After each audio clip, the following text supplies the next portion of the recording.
గ్రామీణ సచివాలయ స్థాయిలో జూనియర్ సెక్రటరియల్ అసిస్టెంట్ ఉద్యోగాల కోసం నోటిఫికేషన్ అయితే వచ్చేసిందండి. మరి ఇలాంటి ఒక నోటిఫికేషన్ వచ్చినప్పుడు అస్సలు మిస్ అవ్వద్దు. మరి ఎవరెవరు అప్లై చేసుకోవాలి, ఎలా అప్లై చేసుకోవాలి, ఏజ్ లిమిట్ ఎంత ఉండాలి, శాలరీ ఎంత ఉంటుంది, సెలక్షన్ ప్రాసెస్ ఎలా ఉంటుంది, అప్లికేషన్ ప్రాసెస్, ఇలా ప్రతి ఒక్కటి కూడా క్లియర్గా ఈరోజు ఈ వీడియోలో అయితే చూసేద్దామండి. స్కిప్ చేయకుండా వీడియో ఫుల్గా చూస్తే డీటెయిల్స్ అన్నీ కూడా క్లారిటీగా అర్థమవుతాయి. అండ్ మర్చిపోకుండా వీడియో చూసే ముందు ఒక చిన్న లైక్ చేసి అయితే వీడియో చూడండి. మీరు ఇచ్చే ఒక చిన్న లైక్ వల్ల ఇన్ఫర్మేషన్ ఎంతో కొంతమందికి హెల్ప్ అయ్యే అవకాశం అయితే ఉంటుంది. అండ్ కొత్తగా ఛానల్ చూసినట్లయితే సబ్స్క్రైబ్ చేసుకోండి. ఇలాంటి మంచి మంచి ఇన్ఫర్మేషన్స్ అన్నీ కూడా మీతో షేర్ చేస్తూ ఉంటాను. అండ్ ఇంకో మెయిన్ ఇంపార్టెంట్ విషయం అండి, మనకి జాబ్ నోటిఫికేషన్స్ కోసం ఎవరైతే ఎదురు చూస్తున్నారో మీ యొక్క డిస్ట్రిక్ట్ నేమ్ అనేది కామెంట్ చేసేయండి. ఎందుకంటే డిస్ట్రిక్ట్ వైజ్ మనకి జాబ్ నోటిఫికేషన్స్ అయితే ఓపెన్ చేస్తున్నారు అనమాట. సో ఎవరైతే జాబ్స్ కోసం వెతుకుతున్నారో మీ యొక్క డిస్ట్రిక్ట్ నేమ్ అనేది కామెంట్ చేసేయండి. డిస్ట్రిక్ట్కి సంబంధించిన నోటిఫికేషన్ రాగానే వెంటనే కూడా మన ఛానల్లో అప్లోడ్ చేస్తూ ఉంటాను. సో ఇంకా లేట్ చేయకుండా నోటిఫికేషన్ యొక్క ఫుల్ డీటెయిల్స్ అయితే చూసేద్దాం. ఏదైనా డిగ్రీ సర్టిఫికేట్ ఉంటే చాలా అనమాట. National Institute of Mental Health and neuro సైన్స్లో accountant and junior secretary assistant వంటి పోస్టుల కోసం దరఖాస్తులను ఆహ్వానిస్తుందండి. ఆఫ్లైన్ దరఖాస్తు కోసం ప్రారంభం తేదీ వచ్చేసరికి జూన్ 8 నుంచి అయితే స్టార్ట్ అయిందనమాట. ఇప్పటికే స్టార్ట్ అయ్యి చాలా డేస్ అయిపోయింది. జూలై 7 వరకు కూడా టైం ఉంది. ఆ లోపల ఎవరైతే ఎలిజిబుల్ క్యాండిడేట్స్ ఉంటారో వెంటనే కూడా అప్లై చేసుకోండి. ఇలాంటి అవకాశం మళ్ళీ రాదనమాట. ఏజ్ లిమిట్ చూడండి, ఓవరాల్గా చూసేయండి. నెక్స్ట్ పోస్ట్ వైజ్ అయితే చూపిస్తాను. 18 to 30 ఇయర్స్ మధ్యలో ఉండాలన్నమాట. అండ్ శాలరీ వచ్చేసరికి 19,900 to 1,12,400 వరకు కూడా శాలరీ ఇస్తారు. అండ్ నెక్స్ట్ సెలక్షన్ ప్రాసెస్ వచ్చేసరికి కంప్యూటర్ బేస్డ్ టెస్ట్ అయితే ఉంటుంది, మల్టిపుల్ చాయిస్ క్వశ్చన్స్ అనమాట. అండ్ నెక్స్ట్ వచ్చేసరికి డాక్యుమెంట్ వెరిఫికేషన్ అయితే ఉంటుంది. ఇలా మనకి సెలక్షన్ ప్రాసెస్ అయితే జరుగుతుంది. ఇందులో మెయిన్ మీ యొక్క ఏజ్ సరిపోతుందో లేదో, ఏజ్ లిమిట్ అన్నీ కూడా క్లారిటీగా చెక్ చేసుకున్న తర్వాత జూలై 7 లోపల అప్లై చేసేసుకోండి. చూడండి, neuro anaesthesia technologist, accountant and అలాగే జూనియర్ సెక్రటరియల్ అసిస్టెంట్ పోస్టుకు ఉద్యోగాలు భర్తీ అయితే చేస్తున్నారు.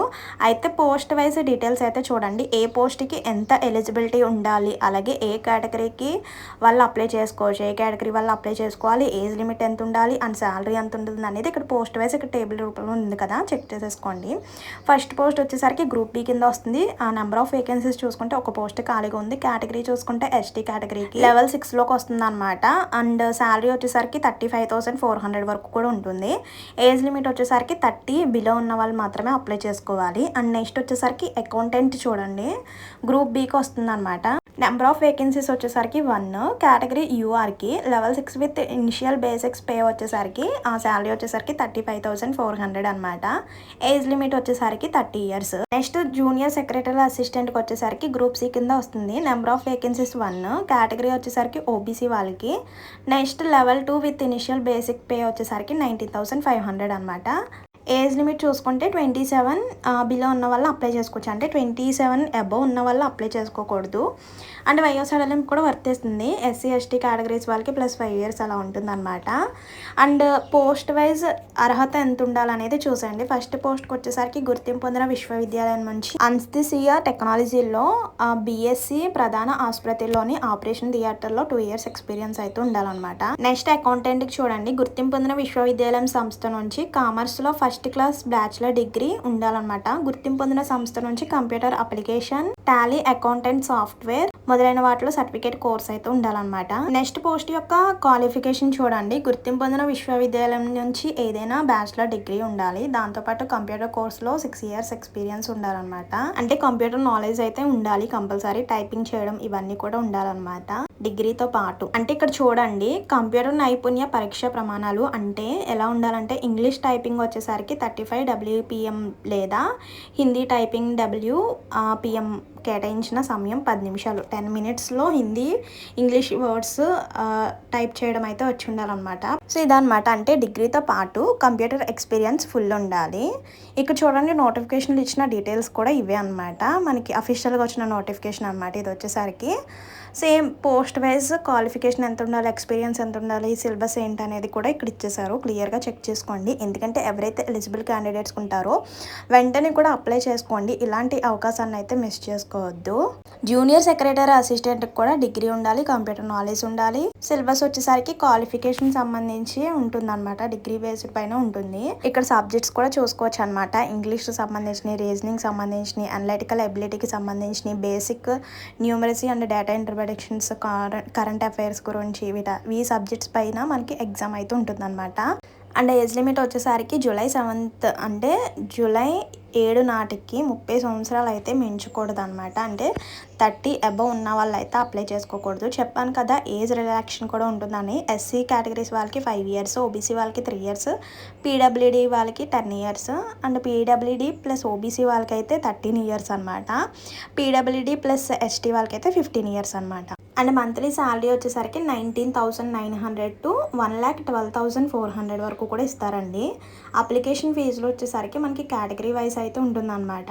OBC, EWS, group B category దరఖాస్తు ప్రాసెసింగ్ ఫీ వచ్చేసరికి 80% జిఎస్టీతో సహా 1,180 రూపీస్ అనమాట. చూడండి, దరఖాస్తు ప్రాసెసింగ్ ఫీజు వచ్చేసరికి గ్రూప్ సి కేటగిరీ వాళ్ళకి 885, ఎస్టీ అభ్యర్థులకు వచ్చేసరికి గ్రూప్ బి కేటగిరీ దరఖాస్తు ప్రాసెసింగ్ ఫీ 80% జిఎస్టీతో సహా 885 రూపీస్ అనమాట. నెక్స్ట్ గ్రూప్ సి కేటగిరీ వాళ్ళకి 590 రూపీస్ అనమాట. ఇక్కడ ఉంది చూడండి, అఫీషియల్గా వచ్చిన నోటిఫికేషన్లో కూడా మనకి అప్లికేషన్ ఫీజు కూడా క్లారిటీగా కనిపిస్తుంది కదా. ఓబీసీ, ఈడబ్ల్యూఎస్ వాళ్ళకి 1,180 రూపీస్, అదే గ్రూప్ సి కేటగిరీస్కి వచ్చేసరికి 885, ఎస్టీ వాళ్ళకి 885. నెక్స్ట్ సెలక్షన్ ప్రాసెస్ చూడండి, కంప్యూటర్ బేస్డ్ టెస్ట్ అయితే ఉంటుంది. ఇంతకుముందు సిలబస్ అయితే చూసారు కదా. ఒకసారి మళ్ళీ నేను లాస్ట్లో అఫీషియల్గా వచ్చిన నోటిఫికేషన్ కూడా చూపిస్తాను. ఆ ఎగ్జామ్ ప్యాటర్న్ వచ్చేసరికి మనకి కంప్యూటర్ బేస్డ్ టెస్ట్ అయితే ఉంటుంది. అంటే మల్టిపుల్ చాయిస్ క్వశ్చన్స్ అయితే ఉంటాయన్నమాట. పోస్ట్ వైజ్ సబ్జెక్ట్స్ అయితే ఉంటాయన్నమాట. అండ్ ఎలా దరఖాస్తు చేసుకోవాలో చూడండి. అంటే అప్లికేషన్ ఫామ్ డౌన్లోడ్ చేసుకుని అప్లికేషన్ ఫామ్ ఫిల్అప్ చేసి ఇక్కడ ఇచ్చిన అడ్రస్కి అయితే పోస్ట్ ద్వారా అయితే పంపించాలన్నమాట. రౌండప్ చేస్తాను చూడండి. ఆఫ్లైన్ విధానంలో అప్లై చేసుకోవాలి. మీరు ఏ పోస్ట్కి అప్లై చేసుకుంటున్నారో ఫస్ట్ ఆఫ్ ఆల్ అప్లికేషన్ మీద రాయాలన్నమాట. అలాగే మీ యొక్క క్వాలిఫికేషన్కి సంబంధించిన డీటెయిల్స్, మీ యొక్క పర్సనల్కి సంబంధించిన డీటెయిల్స్ అన్నీ కూడా కరెక్ట్గా ఫిల్అప్ చేసేసి కావాల్సిన డాక్యుమెంట్స్ అంటే ఏమేమిటంటే మీ యొక్క క్వాలిఫికేషన్కి సంబంధించిన జిరాక్స్లు అన్నీ కూడా అటాచ్ చేయాలి. మీ యొక్క ఆధార్ అలాగే క్యాస్ట్ సర్టిఫికేట్ కూడా అటాచ్ చేయాలన్నమాట. సో అన్నీ కూడా అటాచ్ చేసేసి హాఫ్ సైజ్ ఫోటో అతికించేసి మీ యొక్క సిగ్నేచర్ చేసి ఇచ్చిన అడ్రస్కి అయితే పంపించాలన్నమాట. అది కూడా జూలై 7 వరకు మాత్రమే టైం ఉంది. అంటే ఇంకా ఎన్నో డేస్ లేదు, మనకి జస్ట్ 25 డేస్ అలా ఉంది అంతే. సో ఎవరైతే ఎలిజిబుల్ క్యాండిడేట్స్ ఉంటారో వెంటనే జూలై 7 లోపల ఇచ్చిన అడ్రస్కి అయితే మీ యొక్క అప్లికేషన్ అనేది ఫిల్అప్ చేసి పంపించండి. సో ఇక్కడ మనకి సిలబస్ డీటెయిల్స్ అన్నీ కూడా కనిపిస్తున్నాయి కదా, అన్నీ కూడా ఒకసారి చెక్ చేసుకోండి. ఎలిజిబుల్ అవుతేనే అప్లై చేసుకోండి. ఎందుకంటే మీరు అప్లై చేసిన అప్లికేషన్ ఫీజు కట్టేసినా మళ్ళీ వెనక్కి అయితే రాదు కాబట్టి సో ఒకసారి డీటెయిల్స్ అన్నీ కూడా కరెక్ట్గా చెక్ చేసుకున్న తర్వాత అప్పుడు అప్లై చేసుకోండి. సో ఇక్కడ అడ్రస్ కూడా నేను రౌండప్ చేస్తాను నోటిఫికేషన్లో, చెక్ చేసుకోండి. ఇదన్నమాట నోటిఫికేషన్ యొక్క ఫుల్ డీటెయిల్స్ అయితే. ఇందులో ఇంకేమైనా డౌట్స్ ఉంటే కనుక కామెంట్ చేసేయండి. అండ్ మర్చిపోద్దండి, వెళ్ళే ముందు ఒక చిన్న లైక్ ఇచ్చేసేయండి. మీరు ఇచ్చే ఒక చిన్న లైక్ వల్ల ఇన్ఫర్మేషన్ ఎంతో కొంతమందికి హెల్ప్ అయ్యే అవకాశం అయితే ఉంటుంది. అండ్ కొత్తగా ఛానల్ చూసినట్లయితే సబ్స్క్రైబ్ చేసుకోండి. అండ్ మర్చిపోవద్దు, ఎవరైతే జాబ్స్ కోసం వెయిట్ చేస్తున్నారో మీ యొక్క డిస్ట్రిక్ట్ నేమ్ అనేది కామెంట్ చేసేయండి. ఆ డిస్ట్రిక్ట్కి సంబంధించిన నోటిఫికేషన్ రాగానే వెంటనే అప్డేట్ ఇస్తూ ఉంటాను.